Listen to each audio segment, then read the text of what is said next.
जय गुरु जी, शुक्राना गुरु जी। जय गुरु जी, संगत जी। संगत जी, इस चैनल के माध्यम से जो सत्संग आपको सुनाए जाते हैं, वो सत्संग आप जैसी संगत के माध्यम से ही मेरे तक पहुँचते हैं और गुरु जी की आज्ञा से मैं आपको वो सत्संग सुनाती हूँ। जय गुरु जी, शुक्राना गुरु जी। गुरु प्यारी संगत, आज का जो सत्संग हमारे पास आया है, वो फरीदाबाद से एक आंटी का आया है। आंटी जी अपना सत्संग लेटेस्ट संडे को जो उनके साथ हुआ, वो हम गुरु प्यारी संगत के साथ शेयर करना चाहते हैं। आंटी जी लिखते हैं कि वो अपने सत्संग को सुनाने से पहले गुरु जी के मंत्र जाप से शुरू करेंगी। ओम नमः शिवाय, शिव जी सदा सहाय। ओम नमः शिवाय, गुरु जी सदा सहाय। आंटी जी लिखते हैं कि ये ज्यादा पुराना सत्संग नहीं है। संडे को बड़े मंदिर गए थे अपने हस्बैंड के साथ। काफ़ी टाइम से आंटी जी का बेटा को बहुत ज़्यादा तबीयत खराब हो रही थी और वो ठीक से रात को सो नहीं पा रहा था, क्योंकि वो उसको प्रॉब्लम अस्थमा की है। तो इस वजह से ना दिन तो ठीक है पर रात में उसको ज़्यादा परेशानी होती है। आंटी जी लिखते हैं कि वो घर पर बैठे हुए जपजी साहब का पाठ कर रहे थे। इतने में अचानक आंटी के मन में भाव आया कि आज गुरुजी के मंदिर चलते हैं। उन्होंने अपने अंकल से गुरुजी के मंदिर जाने के लिए कहा, तो अंकल ने कहा हाँ चलो मंदिर चलते हैं। आंटी के घर में गुरुजी का जल प्रसाद भी खत्म हो गया था, क्योंकि वो बेटे को जल प्रसाद के ज़रिए ही दवाई दे दी है। आंटी जी लिखती हैं शाम को 6 बजे के बाद वो और अंकल दोनों गाड़ी पे अपनी गुरुजी के मंदिर के लिए निकले और रास्ते भर आंटी गाड़ी में बैठी हुई ओम नमः शिवाय, शिव जी सदा सहाय, ओम नमः शिवाय, गुरु जी सदा सहाय का जाप करती हुई जा रही थी। आंटी जी के मन में ये था कि आंटी जी अपने बेटे की कुछ रिपोर्ट्स थी वो, और उसकी जो मेडिसिन का डब्बा बनाया है आंटी ने, जो बॉक्स बनाया है, वो अपने साथ लेकर गई थी कि वो गुरु मंदिर में जाकर गुरुजी से जो बच्चे की मेडिसिन है, आंटी जी के भाव ये थे कि गुरुजी के मंदिर जाएंगी तो जल प्रसाद भी लेकर आएंगी और हो सका तो वहां पर रिक्वेस्ट करेंगी सेवादारों से कि आप थोड़ा सा ही प्रसाद मेरे बेटे के लिए दे दीजिए, चाहे एक रोटी प्रसाद ही मिल जाए। आंटी इस भाव से घर से निकले थे। आंटी और अंकल जब घर से निकले तो उनकी गाड़ी का पेट्रोल एकदम फुल था। आंटी ये बताती हैं, आंटी बताती है भाटी माइंस की तरफ से ही वो ऑलवेज गुरुजी के मंदिर जाती हैं। अब जैसी गुरुजी के मंदिर का वो जो चौराहा है जहाँ पे पेट्रोल पंप लेफ्ट में पड़ता है और गुरुजी के मंदिर जाने के लिए राइट में टर्न करते हैं, उससे करीबन 1 से 1.5 किलोमीटर पहले ही उनको पीछे से किसी ने आवाज दी कि भाई साहब, भाई साहब। बताते हैं कि उनके हस्बैंड ने टर्न करके देखा, आंटी ने भी टर्न करके देखा, तो जो पीछे आवाज दे रहे थे भैया, उन्होंने कहा कि आपकी गाड़ी में से बहुत तेज पेट्रोल निकल रहा है। और आंटी ने जब पलट कर देखा तो सच में नीचे बहुत सारा पेट्रोल बह रहा था। आंटी और अंकल बहुत बहुत ज़्यादा डर गए थे। आंटी ने भी देखा और अंकल ने भी देखा। अंकल भी घबरा गए और आंटी भी घबरा गई कि इतना सारा पेट्रोल निकल रहा है, पता नहीं हम पहुँच भी पाएँगे कि नहीं मंदिर तक। और बिल्कुल बीचों-बीच आंटी को और अंकल को ये भाव आया कि इतना पेट्रोल जा रहा है, इससे तो हम मंदिर तक भी नहीं पहुँच पाएँगे और गाड़ी ठीक करने वाला भी जो मैकेनिक होता है, वो भी मिलेगा कि नहीं मिलेगा, क्योंकि वो संडे का दिन था। रास्ते में कई जगह आंटी और अंकल उसी स्पीड के ऊपर गाड़ी को दौड़ाते जा रहे थे और देखते जा रहे थे कि कोई मोटर मैकेनिक की शॉप खुली हो तो वो अपने गाड़ी को चेक करवा लें कि उसमें क्या प्रॉब्लम आई है। गुरु प्यारी संगत, आंटी जी बताते हैं कि जैसे ही वो उस चौराहे के पास पहुंचे जहां पर लेफ्ट में जाते हैं तो पेट्रोल पंप आता है और राइट में जाते हैं तो गुरु जी का मंदिर आता है, तो उस चौराहे पे पहुंचते तिराहे पे पहुंचते ही अंकल ने फटाफट है ना एक बिल्कुल फ्रंट में ही जो वो तिराया है उसके फ्रंट में ही देखा तो एक गाड़ी वाले की दुकान थी।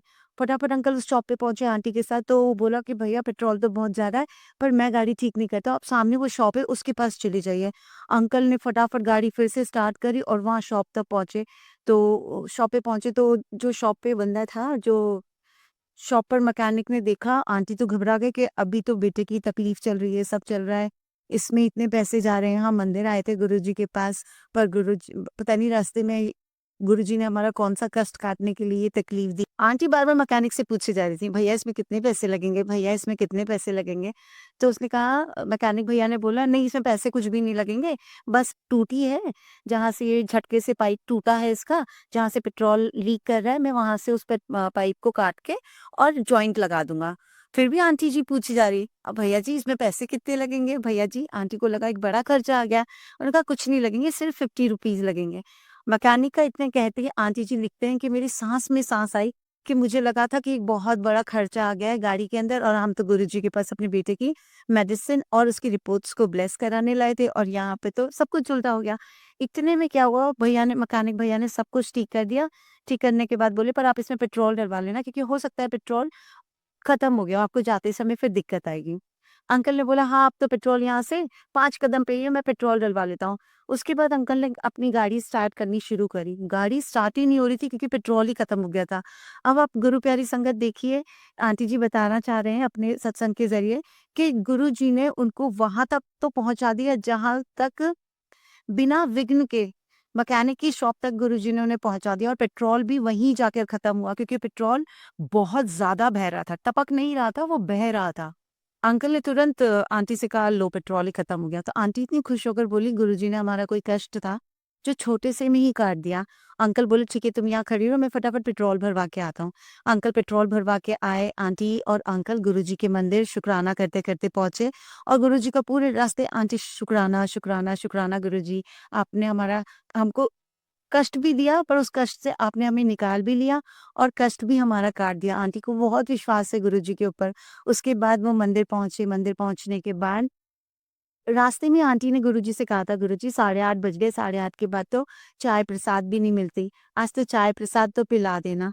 बस आंटी ने इतनी सी अरदास लगाई थी गुरुजी से, और गुरुजी ने, जब आंटी पहुँची ना, तो आंटी बताते हैं कि जब उन्होंने गुरुजी के मंदिर में एंटर किया ना, तो आंटी की निगाह शिवलिंग से ज़्यादा चाय प्रसाद के ऊपर थी। वो चाय प्रसाद देख रही थी, चाय प्रसाद मिल भी रहा है कि नहीं मिल रहा।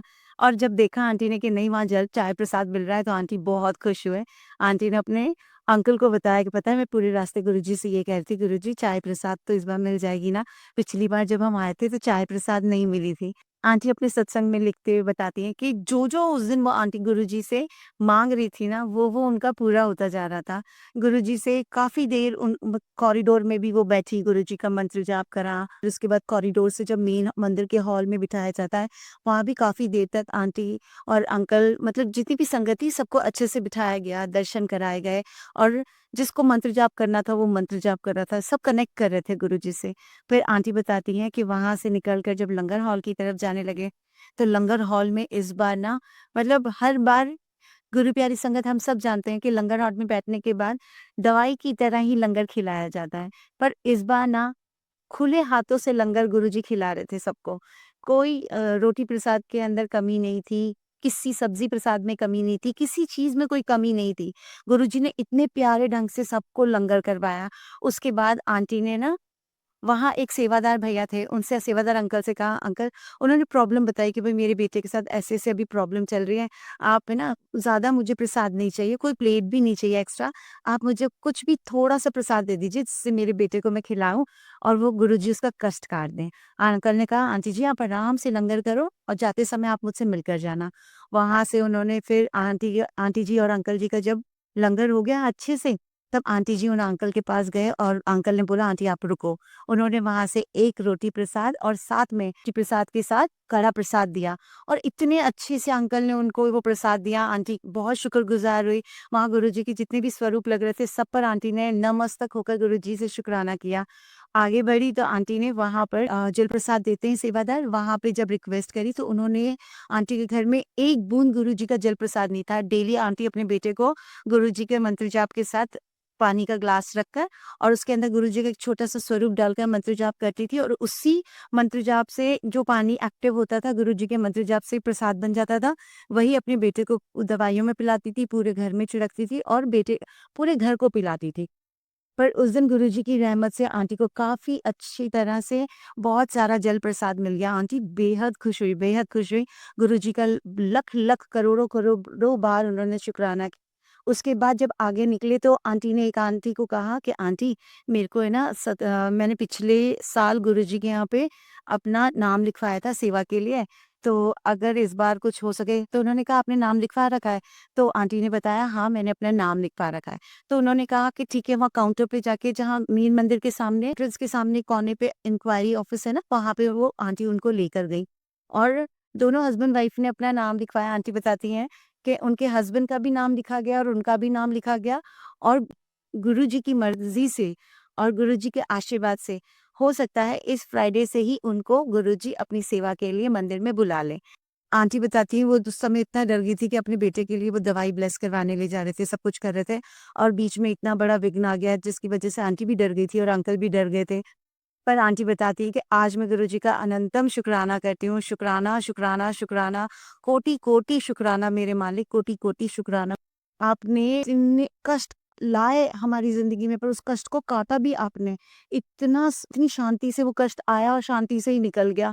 आंटी ने घर वहाँ से फिर आंटी जी गुरुजी का शुक्राना करके निकले, अंकल और आंटी और अपने घर पे 11:30 बजे तक पहुँच गए थे। आने के बाद आंटी ने अपने बेटे को जल प्रसाद दिया और जो मेडिसिन्स उसकी थी, जो ब्लेस हुई थी, वो मेडिसिन्स आंटी ने दी। आंटी जी बताती हैं उस दिन से कंटिन्यू उनका बेटा जल प्रसाद के पहले भी जल प्रसाद से दवाइयाँ ले रहा था, पर दवाइयाँ ब्लेस करवा के आंटी लेकर आई थी। वो बच्चा अब 2 दिन में जो पिछले 14-15 दिन से बीमार था ना, वो अब 2 दिन में बेहतर फ़ील कर रहा है और जो 14-15 दिन से बिल्कुल कुछ भी नहीं खा रहा था, बहुत मुश्किलों से आंटी और अंकल उसको खिला रहे थे।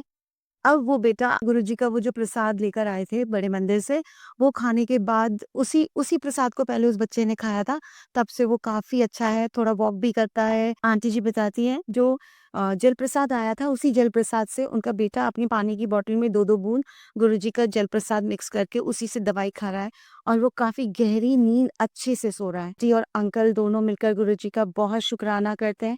आंटी और अंकल अभी जपजी साहब का पाठ कर रहे हैं अपने घर में। जब भी उनको मौका मिलता है वो जपजी साहब का पाठ करते हैं गुरुजी के सामने बैठकर और गुरुजी से ये कहते हैं कि गुरुजी जिस तरह से आपने हमें अपनी तकलीफों से निकाला, मेरे बेटे को आपने हेल्थ ब्लेस कर रहे हो, उसी तरह से जितने भी बच्चे इस सत्संग के ज़रिए आंटी जी जितने भी बच्चों के लिए प्रार्थना माँग रही हैं, अरदास लगा रही हैं, आप भी उनके बच्चों को इसी रहमत के साथ ठीक कीजिए। आंटी सबका शुक्राना करती हैं। आंटी चाहती थी कि मैक्सिमम लोगों तक उनका ये सत्संग पहुँचे। आंटी जी और अंकल ये कहते हैं कि हमें ये विश्वास है कि अगर हम पर प्रलय आता भी है ना, कोई परेशानी आती भी है, तो वो कष्ट आ तो रहा है, पर वो कष्ट कैसे चला जाता है, कुछ पता ही नहीं चलता। एक हवा के झोंके की तरह एक कष्ट आता है और वो कष्ट अपनी दिशा बदलकर किस तरफ चला जाता है, उनको पता ही नहीं चलता। जी और अंकल की तरफ से सारी गुरु प्यारी संगत को जय गुरु जी, शुक्राना गुरु जी। आंटी अपना सत्संग यहीं पे समाप्त करते हुए गुरु प्यारी संगत को भी विश्वास दिलाना चाहती हैं कि जितना विश्वास आप गुरुजी पे करोगे, जितना डेडिकेशन आप गुरुजी पर छोड़ोगे, उतनी ही जल्दी आपके घर में सब कुछ अच्छा होना शुरू होगा। बस आप ये कहना शुरू कीजिए कि हम बहुत छोटे हैं, हम आपके सामने बहुत छोटे हैं। इस दुनिया को आप चला रहे हो, बहुत अच्छे से चला रहे हो, तो मेरा छोटा-सा परिवार, मेरा छोटा-सा घर आप और भी अच्छे से चला सकते हो। मैं तो आपके सामने जितनी भी संगत है वो यही कहेगी कि गुरुजी हम तो आपके सामने बहुत छोटे हैं। आपने ही हमारे अंदर आत्मा फूँकी है, आपने ही हमारे अंदर जान फूँकी है, साँसें फूँकी हैं तो सब कुछ आपको पता है। जब आप इतने महाशिव हो तो हमारे घर को चलाना भी आपका काम है। गुरुजी के सामने हथियार डाल दीजिए, देखिए फिर गुरुजी कैसे आपकी नहीं सुनते। गुरु प्यारी संगत बस मैं अपना ये सत्संग यहीं पे समाप्त करती हूँ और आप सबसे प्यार भरा जय गुरु जी, शुक्राना गुरु जी। ओम नमः शिवाय, शिव जी सदा सहाय। ओम नमः शिवाय, गुरु जी सदा सहाय। आंटी जी, आपका सत्संग बहुत, बहुत ही अच्छा है।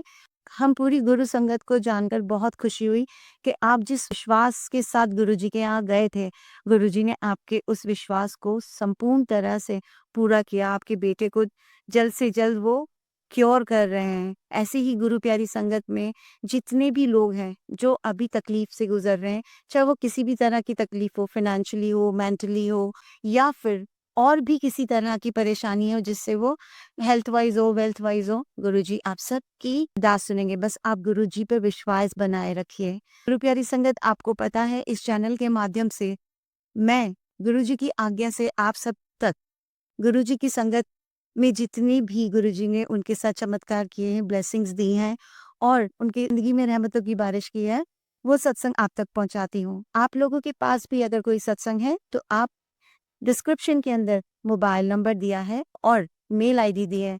आप अपनी आवाज़ में रिकॉर्ड कर कर या लिखकर मेल आईडी के थ्रू या व्हाट्सएप के थ्रू हम तक पहुंचा सकते हैं। आपके प्यारे सत्संग को जब भी हम शेयर करेंगे गुरु प्यारी संगत के साथ, तो आपको इन्फॉर्म कर दिया जाएगा। आज से इस चैनल के माध्यम से ना हम आखिरी में उन सभी के लिए गुरुजी के साथ अरदास लगाएंगे कि गुरुजी इस वक्त जितने भी लोग परेशानी से चल रहे हैं, किसी के घर में उनके प्यारे और दिल के करीब लोग बीमार हैं, आप प्लीज़ उनको जल्द से जल्द ठीक कीजिए। किसी को नौकरी की परेशानी है, किसी को फाइनेंशियली कोई परेशानी है, किसी को कोई दुःख है, अगर आपने अपनी संगत को प्यार से जोड़ा है अपने साथ, तो उनके विश्वास को भी बनाए रखना, उनकी अरदास सुनना, उनकी प्रार्थनाएँ सुनना, प्रार्थनाओं के जवाब देना, ब्लेसिंग्स भर-भर के हर घर में देना। ये आने वाला समय जो त्योहारों से भरा हुआ है, गुरु प्यारी संगत की ज़िंदगी में खूब अच्छे से सब अपनों के साथ ये त्योहार बना सकें। आप सबसे मेरी यही प्रार्थना है, जितने भी लोग इस चैनल के माध्यम से जुड़े हैं, आप जब ये सत्संग सुनते हैं, तो आगे भी इस सत्संग को अपने अपनों के साथ इसे शेयर कर सकते हैं, जिससे वो भी गुरु जी के चरणों से जुड़ें और गुरु जी पे उनका भी विश्वास हो। आपको भी लोगों को जोड़ने से ना गुरु जी के साथ उनके विश्वास में जोड़ने से आपको बहुत सारी ब्लेसिंग्स मिलती है, पता है ना? तो जितना हो सके आप अपने सत्संग को भी शेयर करें और अपने अपनों को भी सत्संग शेयर करें। जय गुरु जी, शुक्राना गुरु जी। आज के सत्संग को हम यहीं विराम देते हैं। कल फिर एक नए सत्संग और विश्वास के साथ हम आपसे जुड़ेंगे। जय गुरु जी, शुक्राना गुरु जी।